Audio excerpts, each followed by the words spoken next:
Vous écoutez Radio Lomé, il est 12h30.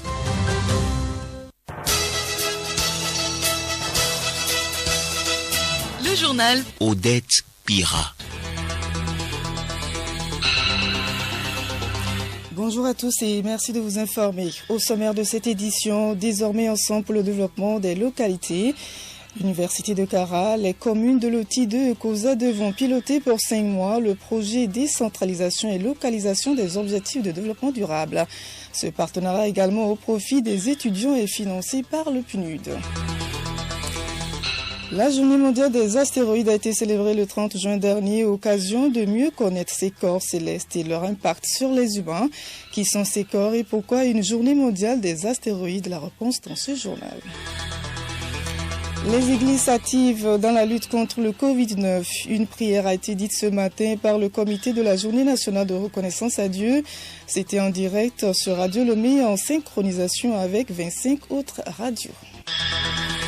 Le Mexique est devenu le 5e pays dans le monde le plus endeuillé par le Covid-19 avec 30 000 décès. C'est selon un décompte officiel du ministère mexicain de la Santé.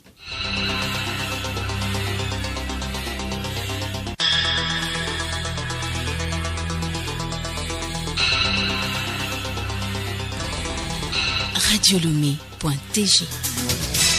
Bienvenue à tous. La lutte contre le Covid-19 se poursuit. À côté des actions du gouvernement, des ONG et associations, il faut noter celle des églises. Une prière à Dieu a été dite ce matin en direct sur Radio Lomé en synchronisation avec 25 autres radios. Les pasteurs ont d'abord rendu grâce à Dieu pour avoir épargné le Togo. Ils ont ensuite intercédé pour les malades de Covid-19. Ils ont également prié pour les autorités et le peuple togolais. Une initiative à mettre à l'actif du comité de la Journée nationale de reconnaissance à Dieu. Révérend pasteur Élie Nyekornonde, membre du comité. Ce n'est pas seulement à la fin de l'année que nous allons organiser une journée nationale de reconnaissance à Dieu. La Bible nous dit de dire merci à Dieu pour toutes choses. Donc pendant ces moments difficiles, il nous a secourus, il nous a protégés. Et nous voulons en pleine difficulté venir le dire merci. De la même manière qu'il a fait hier, il le fait, il le fera. La prière est composée de 3 parties. La première partie, on le dit merci simplement pour tout ce qu'il a fait. La deuxième partie, nous avons des doléances que nous l'avons présentées par rapport à la situation actuelle. Troisième élément, nous le présentons le futur, la nation, nos autorités, les églises, autorités à tous les niveaux. C'est la radio mère. Il faut savoir monter. Quand on va aller loin, il faut aller à la phase 1. C'est pourquoi nous avons choisi cette radio.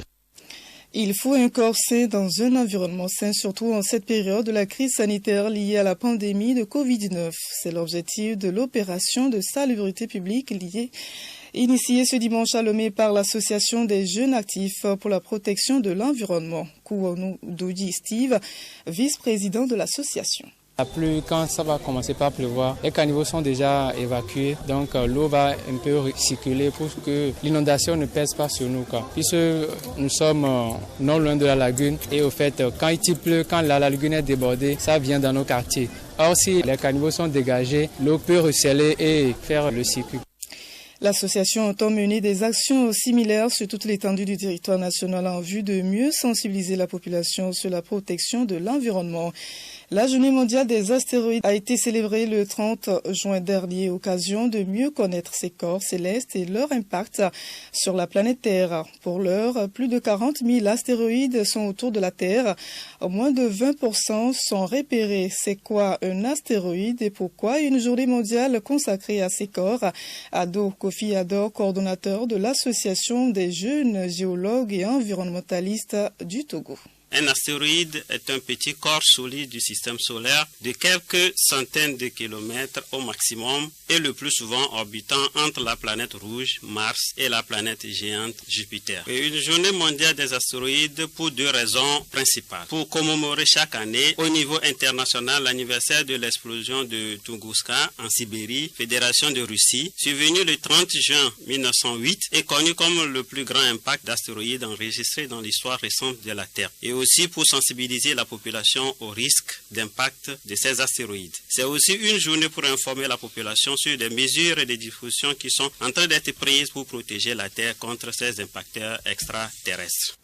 Les astéroïdes ont des effets néfastes sur la planète Terre. Retrouvons Ado Kofi Ador. L'impact de ces astéroïdes sur les humains ou globalement sur la Terre peut aller d'un petit caillou, entre guillemets, qui cogne la tête d'un individu, à la destruction d'une ville, d'un pays, d'une région ou de la planète tout entière. Donc tout dépend de la taille et de la nature de l'impacteur, c'est-à-dire de l'astéroïde ou de la comète. Donc si nous prenons à titre d'exemple l'explosion de Tunguska en Sibérie, je peux dire la plus connue, il s'agit selon les estimations d'un astéroïde ou d'une comète de 30 à 50 mètres de diamètre seulement. L'objet en question n'a même pas frôlé le sol. Il s'est explosé à une altitude de 3 à 6 km du sol. Mais l'onde a fait coucher tous les arbres dans un rayon de 100 km et environ 1000 km² de forêt ont été brûlés. Donc il a causé une incendie de plusieurs semaines. Donc l'énergie équivalait à 1000 fois celle de la bombe qui a détruit Hiroshima. Donc imaginons un peu un astéroïde de 1 à 10 km de diamètre qui entre en collision avec la Terre. Cela peut engendrer un cataclysme planétaire. Donc le danger y a en réalité. Désormais, les étudiants de l'Université de Kara vont faire des stages de recherche dans la mairie. Un partenariat a été signé à cet effet avec les communes au titre de COSA. C'est dans le cadre du projet décentralisation et localisation des objectifs de développement durable, financé par le PNUD pour une durée de 5 mois. Eric Tezou de Radio Kara. C'est une première dans l'histoire de l'université de Kara qui, au-delà de sa mission de formation académique, participe au développement des communautés à la base. Cette raison, ajoutée au processus de décentralisation en cours au Togo, a amené les responsables des communes Oti 2 et Kosa 2 à se rapprocher du temple du savoir de Kara pour développer un projet en faveur de leur population locale. Une manière de contribuer au développement des dites communes. Cette convention, qui n'est qu'un partenariat pilote, est basée sur le projet décentralisation et localisation des objectifs de développement durable, projet financé par le programme des Nations Unies pour le développement PNUD pour une durée de 5 mois. Les objectifs du projet avec le professeur Sanda Komlan, président de l'université de Kara. Ça répond d'abord à un positionnement de l'université en tant que partenaire dans la mise en œuvre de la politique de décentralisation du gouvernement. Ensuite, dans un objectif d'ancrage de l'université dans son environnement. Et enfin, dans un objectif de partenariat avec les communes du Togo. Les 2 communes qui ont commencé aujourd'hui avec nous ne sont qu'un exemple. Et à travers ce partenariat, les municipalités et l'université de Kara entrent dans un partenariat élargi avec les partenaires techniques et financiers qui souhaitent accompagner la politique de décentralisation du gouvernement. Le présent partenariat offre des opportunités aux étudiants de l'université de Kara, le professeur Sanda Komlan. Dans le cadre de ce partenariat, ils seront impliqués dans des activités de recherche-action dans le cadre de leur stage de formation et des activités d'insertion professionnelle où ils peuvent faire des stages d'imprégnation en milieu professionnel. Et plus tard, sait-on jamais, ces stages d'imprégnation peuvent se traduire en contrat d'embauche, que ce soit à durée déterminée ou à durée indéterminée. Donc, c'est une option aussi d'insertion professionnelle des diplômés, que ce soit des cadres moyens qui sont des licenciés formés en planification, suivi, évaluation du projet de développement local ou des cadres de haut niveau que sont les masters en planification. Des avantages sont aussi à saisir, voire déjà perceptibles dans les communes parties prenantes. Retrouvons le président de l'université, Sanda Komlan. Pour la commune de Kosa 2, il y a déjà un groupement qui collabore avec l'université de Kara pour la filière de transformation du gingembre. Ce groupement produit du gingembre que l'université de Kara achète et qu'elle transforme en huile essentielle. Dans le cadre de ce partenariat, il est prévu qu'une unité pilote d'extraction du gingembre soit mise en place sur le territoire de la commune de Kosa 2, qui sera pilotée par les citoyens de la commune de Kosa 2. Dans l'OTI, c'est une clinique vétérinaire mobile puisque c'est une commune à fort potentiel d'élevage, pour accompagner les éleveurs. La convention a été signée côté commune par les maires Kabia Kosiwa de la commune Koza 2 et Landani Yentruleng de la commune Oti 2 et côté université de Kara par son premier responsable, le professeur Sanda Komna. Le syndicat des travailleurs des télécommunications du Togo, Syntel Togo, a tenu samedi son 5e congrès ordinaire à Lomé. Ce congrès est placé sous le thème « Le Syntel pour la redynamisation de ses activités face à la nouvelle donne du secteur des télécommunications ». L'objectif de cette rencontre était de faire le bilan des activités du bureau sortant en fin de mandat, puis de mettre en place un nouveau bureau pour une durée de 4 ans renouvelable. Par Eki Youdema, président du comité d'organisation. Syntel, c'est le syndicat des travailleurs des télécoms. Il a été créé dans l'optique de regrouper tous les travailleurs qui sont dans le secteur des télécommunications. Et il regroupe tous les travailleurs aujourd'hui qui sont actuellement dans Togo Télécom, Togocel, Togocom. Ça a été un grand défi. Il a fallu comme y mettre beaucoup de moyens pour respecter toutes ces mesures de distanciation, pour permettre aussi aux autres qui sont restés chez eux ou bien qui sont dans leur activité ailleurs, de nous suivre en ligne. Donc il fallait d'abord pouvoir relever ce défi. Et il y avait aussi l'autre défi, le vote en ligne, qu'il fallait relever. Et nous avons su aussi le relever. Et je pense que le taux de participation au vote en ligne a été assez grand. Donc finalement, c'est une satisfaction. Le nouveau bureau compte 11 membres avec Luki Solim Tiangaye comme secrétaire général. Acteur et premier responsable des travailleurs de Syntel, Togocom. J'aurai pour mission vraiment d'œuvrer pour les meilleures conditions de vie et de travail et améliorer la qualité et la prestation de services de notre clientèle Togocom. Le grand défi à relever, une lourde tâche. J'espère avec mon équipe pouvoir relever. J'ai sincèrement remercier mes camarades parce qu'ils m'ont vraiment fait confiance et je ne pense pas les décevoir. Nous allons travailler ensemble et vraiment apprendre à apprécier sur le plan international notre pays, le Togo. Le journal Odette Pira. Hors de chez nous, le président malien est à la recherche de solutions pour résoudre la crise politique au Mali. Ibrahim Boubacar Keïta a reçu samedi à Bamako des représentants de partis de sa majorité avec qui il a évoqué la formation d'un gouvernement d'union nationale pour engager des réformes. Des centaines de manifestants sont descendus dans les rues de Kinshasa samedi pour protester contre la confirmation de la nomination de Ronsard Malonda comme président de la Commission nationale électorale indépendante CENI par des élus pro-Kabila. La manifestation a été dispersée par la police. Plus d'une dizaine de manifestants ont été brièvement interpellés. L'Union européenne a décidé de n'ouvrir ses frontières qu'à 15 pays, dont 4 du continent africain, une liste dont est absent le Sénégal, qui attend de savoir s'il sera inclus d'ici le 15 juillet, date de rouverture des frontières aériennes sénégalaises fermées depuis plus de 3 mois. Le Mexique est devenu samedi le 5e pays dans le monde le plus endeuillé par le coronavirus, devant la France avec plus de 30 000 décès, selon un décompte officiel du ministère mexicain de la Santé.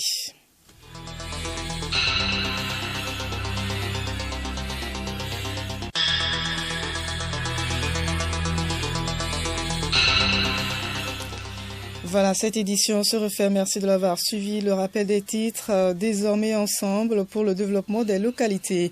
L'Université de Kara, les communes de Loti 2 et Koza vont piloter pour 5 mois le projet décentralisation et localisation des objectifs de développement durable. Ce partenariat est également au profit des étudiants et financé par le PNUD. La journée mondiale des astéroïdes a été célébrée le 30 juin dernier, occasion de mieux connaître ces corps célestes et leur impact sur les humains. Vous avez suivi dans cette édition.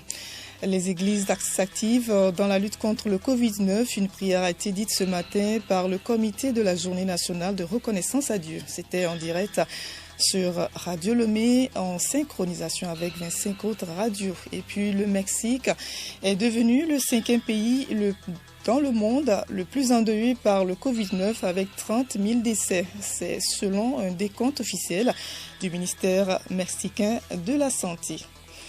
Sensibilisation Covid-19 avec à présent Juliette Camdet. Les 4 remèdes traditionnels de la lutte contre le coronavirus proposés par les chercheurs de l'Université de Lomé vont entrer dans la phase d'essai clinique prochainement. La date retenue pour ces essais est le 1er septembre 2020. En effet, il y a eu des travaux préliminaires qui ont été réalisés avec différentes étapes. Quelles sont-elles? Professeur Ekwevi, méthodologiste des équipes de recherche. La première étape sur la connaissance de la maladie. Nous avons tous aujourd'hui des informations sur la physiopathologie de l'infection au coronavirus, notamment les voies de transmission, le processus inflammatoire avec la production de médiateurs chimiques, l'induction du stress oxydatif et les mycothromboses que cela provoque. Nous connaissons aussi bien la manifestation de la maladie avec des fièvres, des toux, des courbatures ou bien un syndrome grippal qui pourrait se compliquer par un tableau de détresse respiratoire. La deuxième étape a consisté à rechercher et à identifier des recettes et nous avons fait appel aux praticiens de la médecine traditionnelle et une centaine de recettes ont été collectées réparties en 2 lots. Les critères de sélection, c'était d'abord les indications thérapeutiques, le nombre de plantes entrant dans la composition et la qualité de la préparation. Et sur le résultat, sur le premier lot, nous avons reçu 11 recettes, 9 ont été retenues. Et le deuxième lot, 89 recettes, 10 ont été retenues. La troisième étape, c'est ce que nous appelons l'évaluation préclinique des recettes retenues, qui sont des tests in vitro, qui va porter sur l'évaluation de la qualité microbiologique et la cytotoxicité des recettes, et également sur l'évaluation des effets modulateurs des recettes et les propriétés anti-inflammatoires. Toujours dans cette évaluation préclinique des recettes, il y a les tests sur les animaux qui sont réalisés pour mieux documenter les propriétés antioxydantes des recettes in vitro et in vivo, les propriétés immunomodulatrices et anti-inflammatoires, les propriétés anticoagulantes et le pouvoir inhibiteur de la multiplication virale. Nous passons maintenant à la phase 4, qui est l'évaluation clinique, qui est une évaluation de phytomédicaments pour améliorer le pronostic de la maladie Covid-19 autonome. Notre projet de recherche a un objectif principal qui est de décrire l'évolution clinique des personnes hospitalisées pour Covid-19 et traitées par différentes stratégies de traitement. Les objectifs secondaires, c'est de décrire, le délai de sortie de l'hôpital entre les différentes stratégies de traitement, de décrire la proportion de personnes décédées ou présentant un syndrome de détresse respiratoire selon les différentes stratégies de traitement et ensuite décrire la tolérance des stratégies proposées. Voilà les 4 grandes étapes qui ont précédé l'essai sur humains. En attendant, n'oublions pas que les gestes barrières sont la meilleure arme contre le coronavirus.